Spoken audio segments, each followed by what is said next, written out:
जो कथावाचक हैं लेकिन किसी भी सुपरस्टार से उनकी प्रसिद्धि कम नहीं। जी हां, जो बातें करने में किसी पॉलिटिशियन से कम नहीं, जिनके बारे में दावा किया जाता है कि किसी सिद्ध पुरुष से कम नहीं, और कभी कभी इतना चंचल व्यवहार कि किसी बच्चे से कम नहीं। सुरभि, आचार्य धीरेन्द्र शास्त्री सुर्खियों में बने रहते हैं, किसी एक वजह से नहीं, और इनका दर्जा किसी सेलिब्रिटी से भी कम नहीं। तो इसी के साथ मैं चाहूंगी कि आप अपना परिचय, अपनी इंट्रोडक्शन अपने अंदाज में भी आज दे दीजिए। बागेश्वर धाम के हम एक छोटे से दास हैं। हमारा कोई बहुत बड़ा परिचय नहीं, गुरु कृपा से, माता पिता के आशीर्वाद से जीवन में जो सनातन संस्कृति का कार्य है उसको कर रहे हैं। लोग हमें धीरेन्द्र कृष्ण के नाम से जानते हैं। तो I am not Bageshwar Baba, I am only Dhirendra Krishna. नहीं, सबसे पहले तो मैं आपका बहुत स्वागत करना चाहूंगा TV9 भारतवर्ष पर। आपका बहुत स्वागत है पंडित धीरेन्द्र कृष्ण शास्त्री जी, क्योंकि मैं आपको कि हमारी जुबान पे चढ़ा हुआ है बाबा बागेश्वर, और आप कह रहे हैं कि आप बाबा नहीं। आप लोगों ने बाबा बना बना करके बर्बाद से कर दिया है। बर्बाद कर दिया आपके जरिए। जिस तरीके से लोगों में बात जा रही है और लोग जिस तरीके से चर्चा कर रहे हैं वो बहुत महत्वपूर्ण हो जाता है। खैर, ये मजाक किया था, पर बाबा हमको सुनना, हमारे हृदय से कोई पूछे, हमें प्रिय नहीं। आचार्य शास्त्री जी महाराज, क्योंकि हमने कभी संन्यास नहीं लिया, हम साधु नहीं बने, और ये सब गुरु कृपा है। और हमें लग रहा है कि सनातनी हिंदू जाग रहा है, उसका ये परिणाम है। अभी तो कुछ % जागा। विचार करिए, कल्पना कीजिए, जब पूरा भारत का सनातनी हिंदू जाग जाएगा तब। सुरभि, एक चीज मुझे याद आ रही है। बाबा माफ कीजिएगा, आचार्य पंडित धीरेन्द्र कृष्ण शास्त्री, अभी भी बाबा चढ़ा हुआ है। आचार्य जी कह रहे हैं कि हिंदू जाग रहा है। मैं आपको कुछ दिखाना चाह रहा था, उससे पहले मैं आपसे एक सवाल ही लेना चाहता हूं। आपने कहीं कहा कि हिंदू कुंभकर्ण है। यस, आपने कहा कुंभकर्ण के बाद अगर कोई सोया है तो हिंदू सोया है, हमने ये कहा। और ये आज भी कहते हैं कि 80% होते हुए भी ये हालत, ये दुर्दशा, ये बर्बरता, ये साक्षी का कांड, ये रामचरितमानस की प्रतियां जलना, ये साधु संतों पर उंगली उठना, ये हमारे राम को काल्पनिक बताना, राम सेतु को काल्पनिक बताना, राम राष्ट्र की कल्पना का विरोध होना, ये समान जीवन में सामाजिक समरसता का लिए कोई जिए या बात करे तो उसका विरोध होना, ये जातिवाद का जहर, ये हिंदू मुसलमान की लड़ाई। तो हमें लगता है कि अगर कुंभकर्ण के बाद कोई सोया तो वो हिंदू सोया। अच्छा, चलिए मैं आज प्रेजेंट की बात करती हूँ। सुबह से आप हमारे बीच में हैं। आपकी दिनचर्या में आप कितना सोते हैं? आपकी दिनचर्या रहती कैसे है? क्या नाराजगी तो नहीं होती? क्योंकि आप 2:30 बजे भी उठ के, मुझे पता है आप 2:30 बजे भी अचानक उठ के कहते हैं कि मुझे अब आगे निकलना है, कहीं खास सफर पर निकलना है। तो आपके साथ रहने वाले लोगों को पता है? हमारे साथ वाले लोग पहले अनकंफर्टेबल, जो भी हो, कंफर्टेबल, अंग्रेजी ऊंचे लेवल की हमारी, हम बहुत जल्दी सीखने वाले हैं। तो अब तो वो बहुत सहज हो गए, उन्हें अनुभव हो गया, उसके आदती हो गए। प्राय हमारे साथ जो सुरक्षा में भी हैं वो भी अनुभवी हो गए। पहले वो सरकारी सुरक्षा में तो उनका एक अलग अनुभव था, हमारे साथ एक अलग अनुभव है। लेकिन हमारी टीम पूरी परिपक्व है, और हमारे जीवन का एक ही नियम है कि कोई नियम नहीं। क्या बात है? बस इसीलिए मैंने कहा, खुद नहीं सोते और बाकियों को सोने का क्या मौका नहीं मिलता। भाई बहन, बात ये है कि सोने वाले हिंदुओं को जगाना है तो खुद तो जागना पड़ेगा। क्या बात है, बड़ी बात है। लेकिन आप हिंदुओं को जगा रहे हैं, क्यों जगा रहे हैं, आपका उद्देश्य क्या है, इस पर मैं बात करूंगा। लेकिन आचार्य जी, आपकी आज्ञा से, क्योंकि आप बाबा के नाम से मशहूर है और हमने अपने पूरे सेगमेंट में आप कई बार बाबा का इस्तेमाल किया है, तो अब कृपा करके मत करना, अभी हमें पराए घर भी जाना है, आगे से नहीं। इस पर भी आएंगे, इस पर भी आएंगे। लेकिन देखिए इधर पीछे आ रहा है बाबा बागेश्वर का भौकाल, ये हमारा एक सेगमेंट है। तो हम आपको कुछ दिखाना चाहते हैं। पीसीआर प्लीज वो तस्वीरें दिखाइए, वीडियो देखिए। ये तस्वीरें आ रही हैं, देखिए आचार्य जी, आपकी तस्वीरें हैं, और जरा नोएडा की तस्वीरें हैं ये। हाँ, और ये तस्वीरों में हम जो दिखाना चाह रहे हैं वो ये दिखाना चाह रहे हैं कि आपकी पॉपुलैरिटी किस तरह से दिल्ली से, नोएडा से, आसपास के अलग अलग शहरों से, जहां भी आप कथा करते हैं इतनी भीड़ उमड़ पड़ती है, इतने विजुअल्स, इतने लोग आ जाते हैं। जो विजुअल्स हैं, ये तो बड़े बड़े नेताओं की सभा में ऐसे लोग नहीं आते। ये क्या भौकाल है आपका? राजनीति से आप धर्म का कंपेयर नहीं कर सकते। कहां मिश्री और कहां नमक। तो सेलिब्रिटी होने की बात कर रहे हैं, जो स्टारडम राजनेताओं के पास होता है, और वही स्टारडम आज देखिए आपके साथ है। ये भीड़ देखिए महाराज जी, श्रीमान जी, हम इसके लिए भी आपसे प्रार्थना करें कि हम कोई स्टार नहीं है, हम कोई अभिनय करने वाले नहीं है, ना हम कोई स्पोर्ट्समैन है। हम एक आध्यात्मिक के ध्वज को लेकर चलने वाले। तो ये जो लोग हैं, ये किसी सेलिब्रिटी को देखने या उसको फॉलो करने नहीं आए, ये अध्यात्म के लिए इस भारत में नई क्रांति को लेने आए हैं, सनातन की क्रांति। तो आप ये कह रहे हैं कि आपने सनातन की एक नई क्रांति छेड़ दी है और ये लोग हमने उस नहीं, हमारे क्रांति को- आचार्यों ने छेड़ी, हम उसको बढ़ा रहे हैं। तो आपको ये लोग उस क्रांति से जग रहे हैं, आप ये कह रहे हैं? जग रहे हैं, जगे हुए दिख नहीं रहे आपको? कितने जगह बैठे हैं, घर घर जय श्री राम की नारे, हिंदू राष्ट्र की बात होने लगी, ये आप लोगों के तक पहुंच गई, और ये जगना नहीं तो क्या है? अच्छा चलिए, लेकिन इसी आधार पर मैं ये जानना चाहती हूँ, एक साधारण युवक, युवा संत, इस पूरे सफर में क्या क्या आपने सीखा? क्योंकि आपका परिवार बढ़ चुका है, ये जितने लोग आपके साथ आज जुड़ रहे हैं, परिवार है आपका। हमारी आत्मा है, हमारा परिवार है, और बहुत कुछ सीखने को मिला अपनों से, परायों से। बहुत ही अवहेलनाएं सही, बहुत ही प्रसन्न वाले लोग भी मिले, अपने लोग भी बहुत हितैषी भी मिले, जो आज भी प्राण कदम से कदम मिला करके चलते हैं। तो ऐसे लोगों की भी एक मिलन हुआ। सीखने ना सीखने वाली कोई बात नहीं है, बस सनातन को जगाने वाली बात, सीधी सी बात। लेकिन आपका परिवार आचार्य जी अब देश की सरहदों को भी पार कर रहा है, करना ही चाहिए। आपके चाहने वाले पाकिस्तान तक में। ओह, कई सारे ऐसे वीडियोस देखे, कई सारे आपकी कथाएं देखी जिसमें पाकिस्तान से महिलाएं आई जिन्होंने आपको अपना भाई बना लिया। तो आपने एक बार ये भी कहा था कि हम पाकिस्तान जा रहा हूं और पाकिस्तान में राम कथा करूंगा। कोई बुला नहीं रहा। देखो, पाकिस्तान भारत का बेटा है, तो वहां से तो पहले से नाता है अपना, पुराना नाता है, जब से वो अलग हुआ बेचारा, अपनी तो है वहाँ के लोग। तो वहाँ पर खैर ये संभव नहीं है, पर अगर कोई बुलाए तो हमें कोई दिक्कत नहीं। चलिए, मैंने जिस तरीके से शुरू में कहा था, आप सुर्खियों में रहते हैं और अनगिनत वजहों से रहते हैं। सुर्खियां भी जानते हैं आप, हेडलाइंस जिस तरीके से अब बन रही हैं, और पाकिस्तान आप की एक जैसे महापुरुष जब बेटी- तक इस धरती पर हैं, हम सुर्खियों में हैं। नहीं, लेकिन क्या अब आचार्य जी एक सुर्खियां भी देखते हैं, ये पूछ रही हैं? सुर्खियां देखते हैं, क्योंकि एक हेडलाइन बनी हुई है सीमा को लेकर, सीमा हैदर को लेकर, जो पाकिस्तान से भारत आई हैं अपने प्यार की खातिर। हम बहुत कम देख पाते हैं, हम बहुत कम समय निकाल पाते हैं निजी जीवन के लिए, देखने के लिए। हमारी ज़्यादातर अत्यधिक व्यस्तता समाज सेवा में, वो जो गुरु का प्रसाद है, उस प्रसाद के पुरुषार्थ के लिए लगा रहता है। हमें जो गुरु ने कृपा दी है उसको बांटना, लोगों से मिलना, क्योंकि हजारों किलोमीटर से पैदल चल करके, कई बार गाड़ियां लेकर के, कई बार खर्च करके वो हमारे पास अपेक्षा के साथ आते हैं कि महाराज जी को, गुरु जी को नहीं, मिलेंगे। लेकिन उसमें एक पेच ये है महाराज जी कि उन्होंने कहा है कि वो इन्होंने हिंदू धर्म अपना लिया है। अच्छा, जो आप सीमा की बात, सनातन धर्म अपना लिया है, और वो ये कह रही हैं कि अब मैं हिंदुस्तान में ही रहूंगी, हिंदुस्तान में जाना भी पड़ा पाकिस्तान में तो नहीं जाऊंगी, यही मर जाऊंगी। और सचिन ही मेरा पति है, वो अपने पति को जो हैदर है उसको मान नहीं रही है, और कह रही हैं कि हिंदुस्तान ने जो मुझे प्यार दिया है, जो यहाँ पर लोगों ने मुझे प्यार दिया, इस हिंदू फैमिली ने जो प्यार दिया है, उसको मैं छोड़ नहीं सकती। तो इसको आप कैसे देखते हैं? देखो भगवान, इस पे हम कुछ कह नहीं सकते हैं, और कानूनी प्रक्रिया के साथ, कानून से बड़ा इस देश में संविधान है, इस देश में आईपीसी की धारा है, इस देश में एक व्यवस्था है, उसके साथ में सहर्ष अगर कोई आ रहा है, तो जब राम जी ने विभीषण को स्वीकार किया। चलिए, एक और तस्वीर मैं यहाँ पर दिखाना चाहूंगी, क्योंकि मैं आज आपके एक साधारण युवक से युवा संत की बात जो मैं कर रही हूँ, उसमें आपकी एक बचपन की तस्वीर भी हमारे पास है, और उसी बचपन की तस्वीर को देखते हुए मुझे बताइए क्या यादें आपकी जुड़ी हुई हैं। ये तस्वीर बेहद खास है। बहुत पुरानी कथा की, अच्छा ये तो बहुत सी हैं, ये पुराने बाबा जी हैं। पुराने बाबा जी मतलब? पुराने बाबा जी। अब ये जो मनमौजी, ये फक्कड़पन, ये कथाओं का क्रम है। बचपन में हम जब 9-10 वर्ष की अवस्था से हम कथा क्रम में लग गए थे, तो खूब स्मृतियां हैं, आज भी हम भूले नहीं। जब भी मौका मिलता है याद कर लेते हैं, 1-2 घंटे अकेले में बैठकर, बंद कमरा, लाइट ऑफ, फिर हम वो पुराने स्मृतियाँ, फिर वो हम जीते हैं। हमारी एक अंदर की एक जो स्थिति है वो अलग टाइप की है, हम उसको जीना चाहते हैं। कई बार हम अकेले गाड़ी उठाकर सिंगल आदमी को लेकर पुराने एक स्मृति मैंने आपकी कहीं सुनी, आपने बताया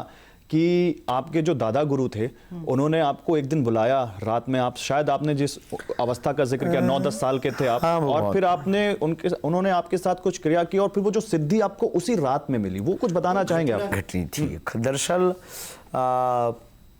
पिताजी कुछ करते नहीं थे, बरसात का मौसम था लगभग में, बरसात का, तो खप्पर वाला मकान, टप टप टप करके पानी गिर रहा था। तो 2 दिन से कोई सोया नहीं था, घर में पानी भरा हुआ था। माँ जी पिताजी एक कोने में बैठे, हम छोटी बहन और भाई एक पलंग के नीचे अपने आप को बचा पा रहे थे।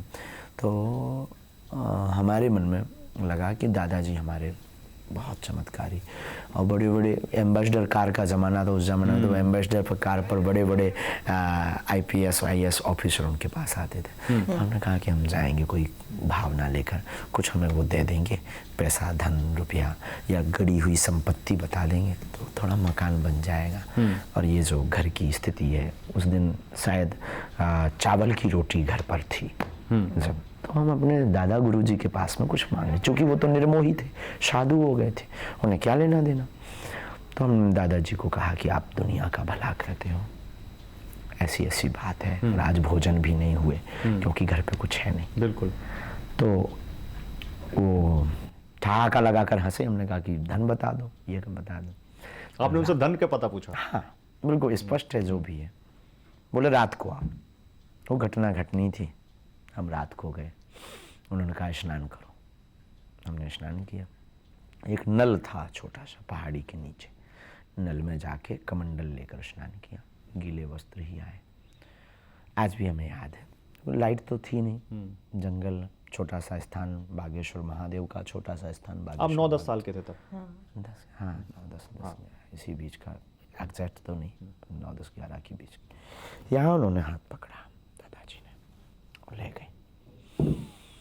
बस जो भी वो होता है वो मीडिया का या टीवी का विषय नहीं है। घटना घटी, एक लाइट सी हुई, प्रकाश हुई, तो डर गए, बच्चे थे, शरीर कंपने लगा, और बस उन्होंने थपकी देते हुए गुरुदेव ने कहा कि कह दो तुम हमारे हो, हम तुम्हारे। बस हमने भी चिक्खाड़ कर कह दिया तुम हमारे हो। थोड़ा उसी आवाज बोल गया ना, वो मतलब चिक्खाड़ते हुए, वो एक अलग थी। कह दिया तू हमारा, हम तुम हमारे हो, हम तुम्हारे। और शरीर कांपते हुए घटना घट गई, कहानी बदल गई। गॉड, मुझे लगता है आज भी जब इसका जिक्र करते हैं तो आप भावुक हो जाते हैं। वो हमारे जीवन की एक इमोशनली, लेकिन मतलब ये क्रियाएं बहुत आपने बताया ना आप भावुक हो रहे हो घटना बताते हैं। हाँ, ये हमारे जीवन की एक जिंदगी बदलने की एक वो है। वो होता है ना, आपको उपलब्धि कब मिली, आप पहली बार कैमरा पर कब आए, किसके कारण आए, किसने आपका हाथ पकड़ के आपको माइक दिया, फिर आप क्या फील कर रहे थे, फिर आप डर रहे थे कहीं हम कुछ गलत ना पूछ दें, कुछ गलत ना बोल दें, कुछ गलत ना हो जाए। तो जो आपका होता फिर वो आप स्मृत रहते। और जैसे आज एक और आगे बढ़ने से पहले जानना चाहती हूँ, क्योंकि आपकी बचपन की तस्वीरें देख रही हूँ, 40-50 किलोमीटर आप जाते थे, कभी माँ से डांट पिटती थी? कोई ऐसे खास पल जब माँ ने कहा 10 साल का मेरा बेटा, माना घर की रिस्पॉन्सिबिलिटी या घर के लिए आप आगे जा रहे थे, लेकिन माँ से जुड़ी वो यादें जहाँ आपको लगता था माँ की फटकार में भी वो प्यार है? हाँ, माँ ने तो हमें बहुत बार डांटा। माँ ने समझाया बचपन में। हर विषय को हम अपनी माँ से बोलते थे, प्रत्येक विषय, प्रत्येक पहलू को। आज भी कुछ भी अच्छा बुरा होता हम अपनी माँ को बोलते हैं। हमारी माँ अनपढ़ है पर बहुत बड़ी दार्शनिक है।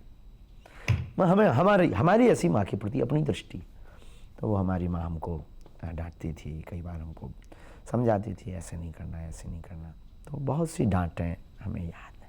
तो जैसे अभी आपने कहा कि आप सन्यासी नहीं हैं, आप सन्यास नहीं लिया आपने, तो जरूर परिवार से जुड़े होंगे।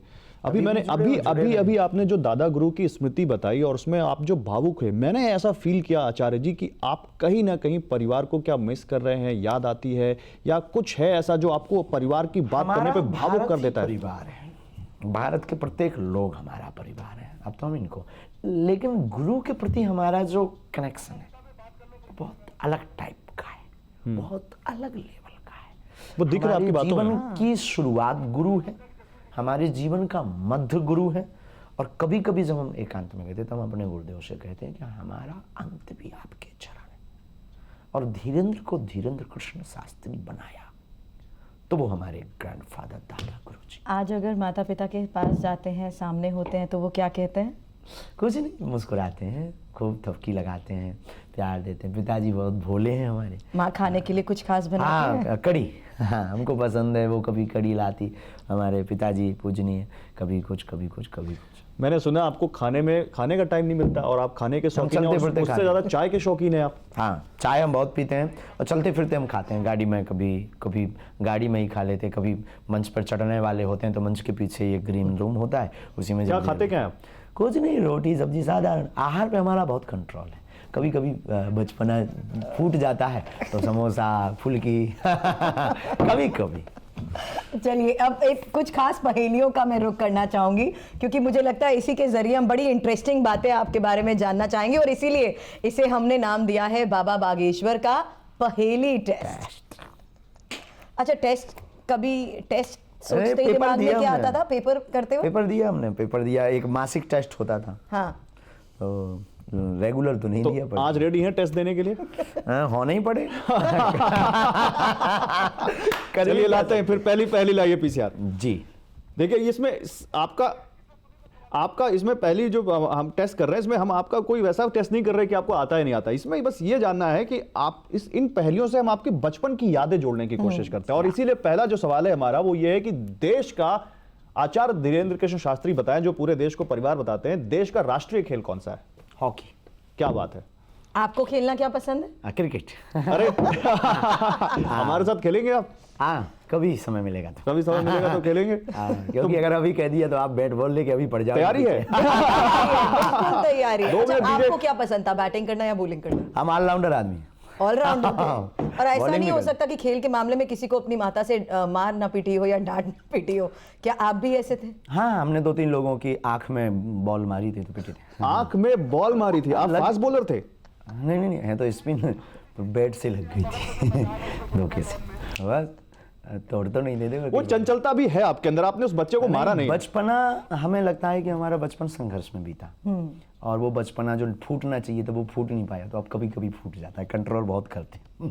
कंट्रोल करना भी कंट्रोल शायद आपको पड़ता है, क्योंकि अब जो मैं शब्द बोलूंगी ना, शायद उससे आप समझ जाएंगे मैं ऐसा क्यों कह रही हूँ। ठठरी के दो आगे ठठरी, ठठरी के दो पीछे ठठरी, ठठरी के दो बाएं ठठरी, ठठरी के दो दाएं ठठरी। टोटल कितनी ठठरी बांधी नहीं हे होगी? भगवान। कितनी बांधी आपने? चलिए बता ही दीजिए। एक तो पहले चलता था तीतर के दो आगे तीतर, तीतर के दो पीछे तीतर, आगे तीतर पीछे पीछे तीतर। तीतर। बताओ कितने तीतर? तो 3 तीतर होता था। अब आप ये बता दीजिए अब इसमें दो, कितनी ठठरी आपने बांधी है?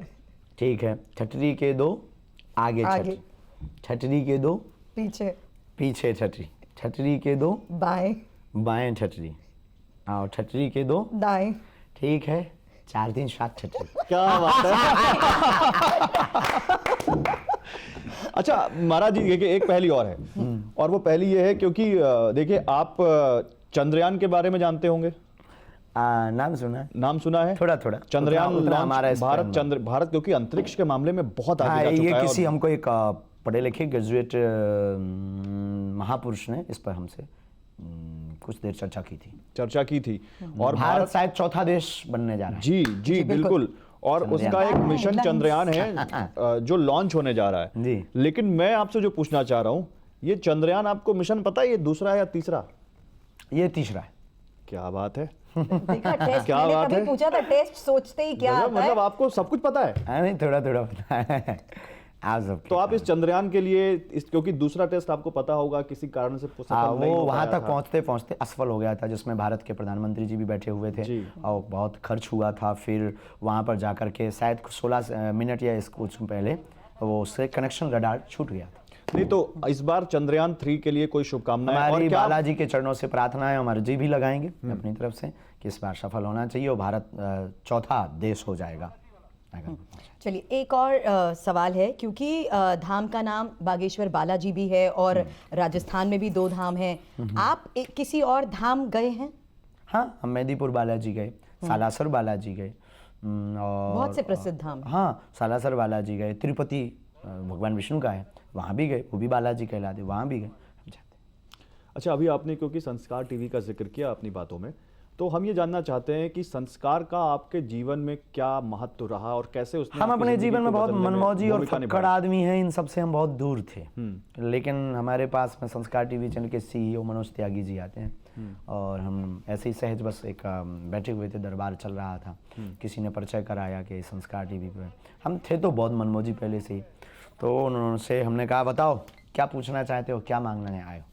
तो बोले हम आपको मांगने आए, क्योंकि वो आदमी बहुत ऊंचे लेवल के हैं ना। ऊंचे लेवल मतलब उन्हें पता था ये बाबा बहुत उन्होंने वो जौहरी थे जिन्होंने हीरे को पहचान लिया, आप ये कह वो रहे हैं। मतलब टीवी लायक उन्हें लगा कि ये आदमी टीवी पर आएगा।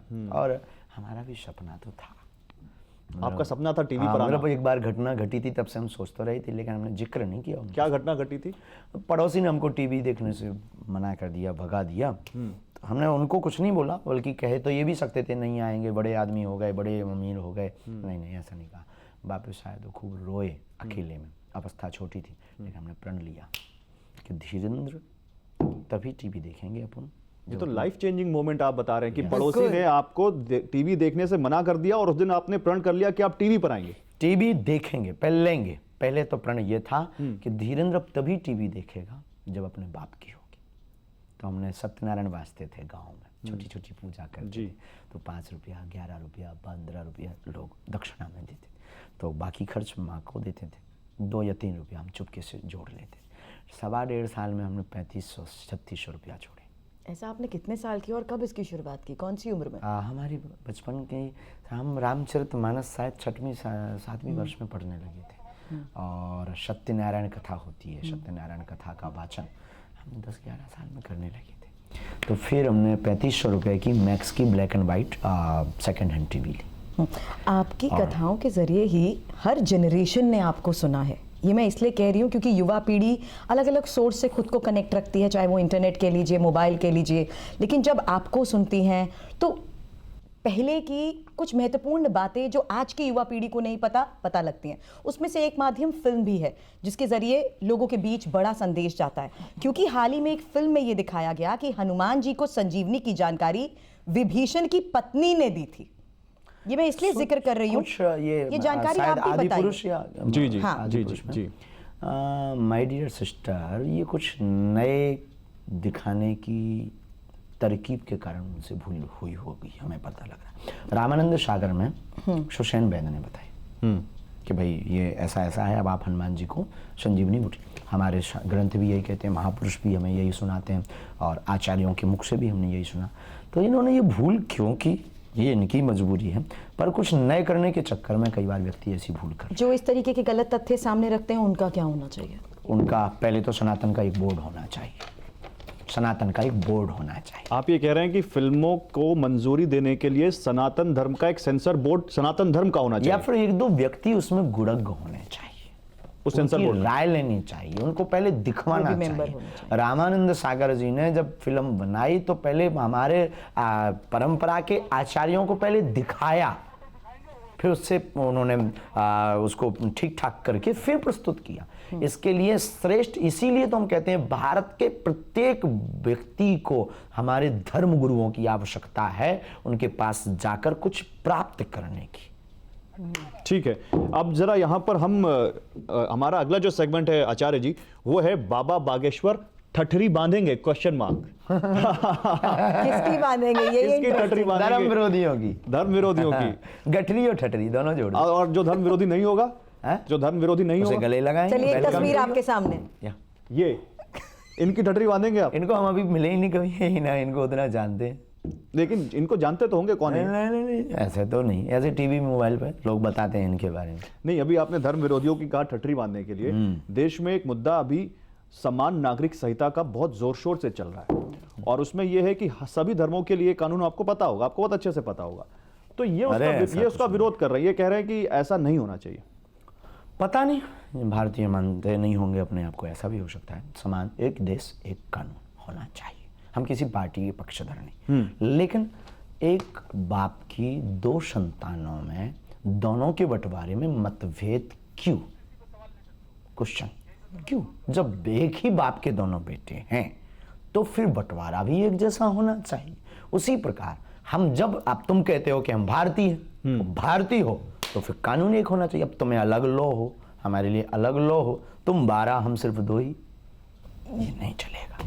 ये आचार्य जी इसलिए भी सवाल क्योंकि तथ्यों के आधार पर बात रखी जाए समझ आता है, धर्म के आधार पर बांटने की जब कोशिश की जाती है और यूसीसी के मुद्दे पर जब लोगों के बीच जाते हैं तो कुछ इस तरीके से बात रखी जाती है इनके जिसमें पास विरोध सामने जताते हैं। आने का कोई उपाय नहीं है जातिवाद और धर्म के अलावा।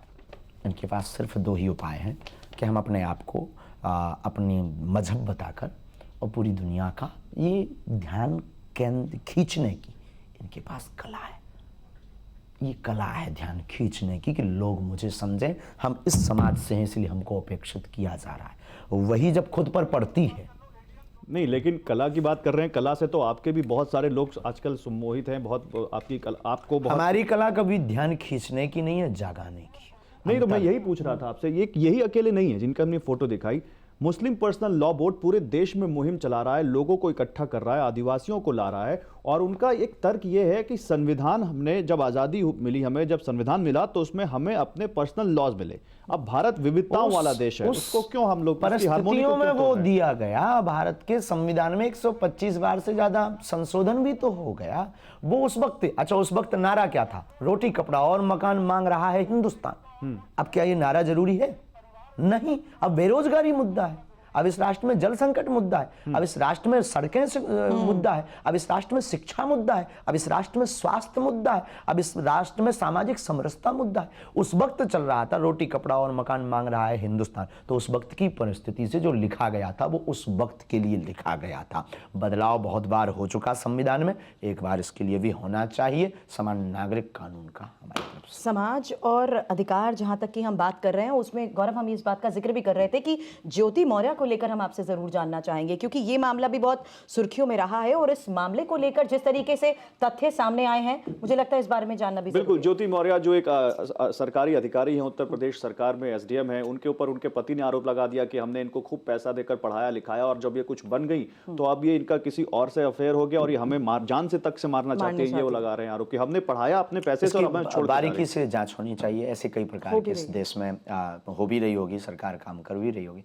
इस देश में अनेक प्रकार के ऐसे केस, ऐसे मुकदमे हैं। कई बार कई पति भी ऐसे हैं जिनको पत्नी ने काम करके, एक न्यूज़ हम पढ़ रहे थे, पत्नी ने घर घर बर्तन मांज करके पति को पढ़ाया, वो बन गया तो उसको छोड़ दिया। तो ये उसकी बारीकी से जांच होनी चाहिए। अगर ये है तो बहुत गलत है, इससे बहुत लोगों का भरोसा।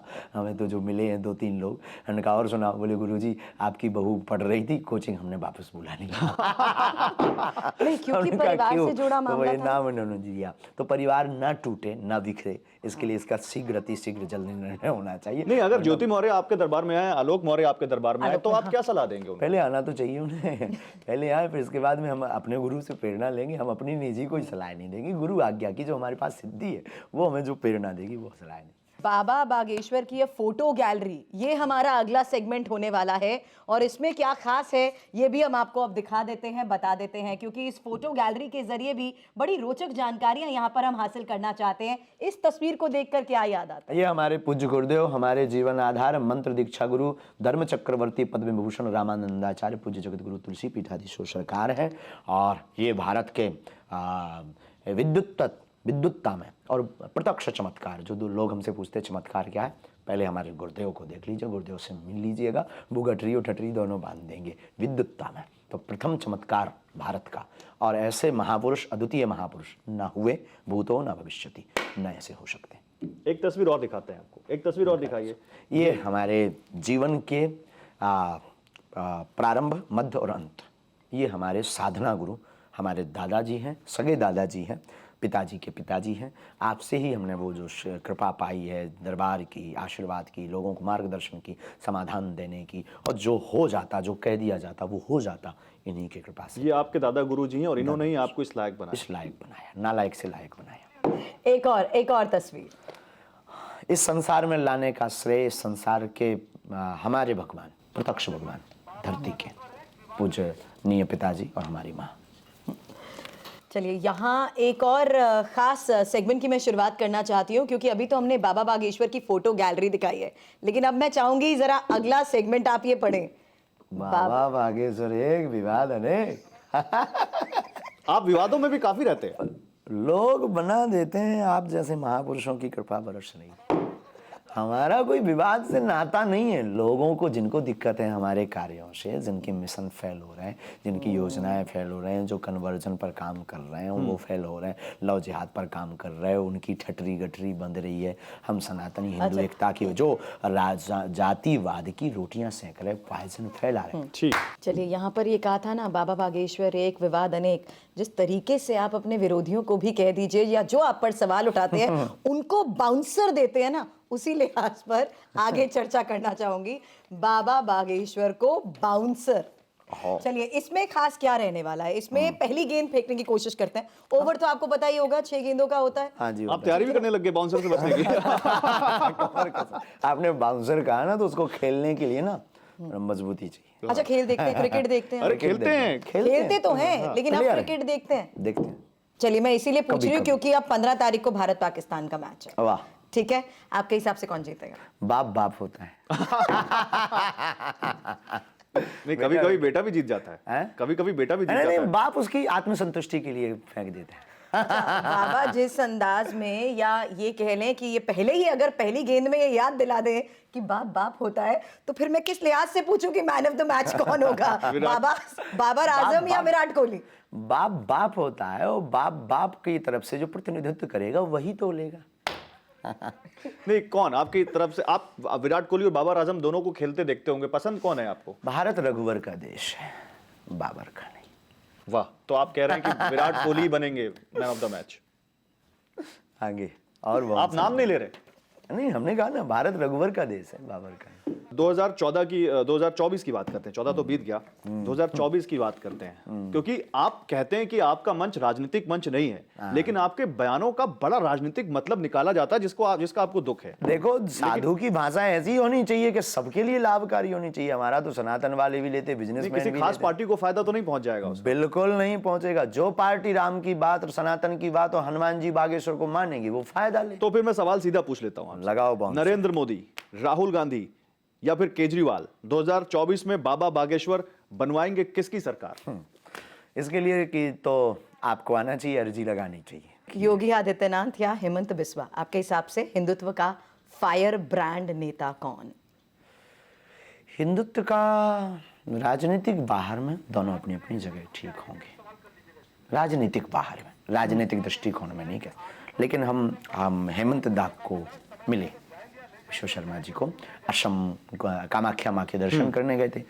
अकस्मात ऐसी योजनाएं बनी। वो धाम को बहुत मानते, बागेश्वर धाम को, बागेश्वर बालाजी को, माँ कामाख्या को, और उनके जो विचार हमने निजी तौर पर सुने, अद्भुत लगे। और हम अभी इनको ही केवल मिले हैं, बाकी जिन जिन सनातनियों को मिलेंगे हम अनुभव अपने व्यक्त करेंगे। एक विचार मैं जानना चाहती हूँ, आपके हिसाब से हिंदुत्व क्या है?